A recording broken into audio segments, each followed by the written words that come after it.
Kung mahilig ka sa kape, tiyak na magugustuhan mo rin ito. Ang ating napakasarap na homemade coffee toffee candy. Madali lang gawin at masarap din ito pang stock sa bahay. Tara, umpisahan natin dito sa ating 1/4 cup ng mainit na gatas. Meron tayo dito ang 2 sachet ng instant coffee. Depende na sa inyo kung anong brand ang gusto niyong gamitin. I-mix-mix lang natin itong mabuti hanggang sa tuluyang matunaw ang ating kape. Ayan, at pwede na po ito.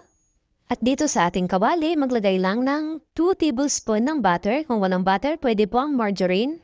Once tunaw na ang ating butter, ilagay na natin ang 1 lata ng condensed milk. Kung walang salted butter, unsalted na lang po. Lagyan na lang ng konting kurot ng asin. At kapag okay na, pwede na po natin ihalo dito yung coffee mixture natin kanina.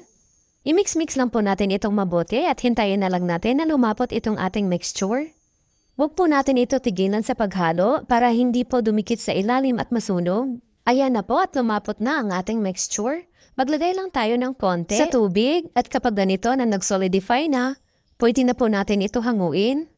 Ganitong consistency po ang hinahanap natin. At ilipat lang po natin dito sa parchment paper para hindi dumikit. Medyo madikit talaga ito pag mainit pa.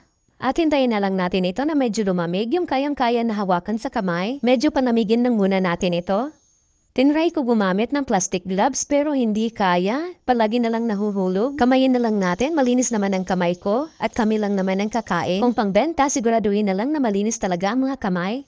Ayan, gumamit lang ako ng cupcake liner. Ito na lang gagamitin ko pambalot dito sa candy. At maganda rin naman tingnan. Sa mga coffee lovers dyan, pwede nyo gawin ito para kahit nasa biyahe may kasama kang kape. Charot! Pwede rin kayo gumamit dito ng water cellophane or Japanese paper. Napakadali lang naman ito gawin kahit bata kayang-kaya ito gawin. At gawin lang natin ito sa lahat.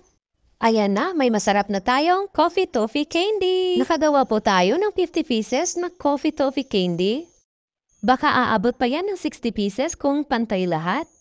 Gumawa ako nito para may stock ako dito sa bahay. Masarap at napaka-chewy pa nito, madali lang gawin. 4 ingredients lang, may masarap ka ng coffee toffee candy. Kung gusto mo ng extra ang pagkakitaan, pwede mo subukan ito. Hindi mo na kailangan gumastos dito ng malaki. Maraming salamat hanggang sa susunod po.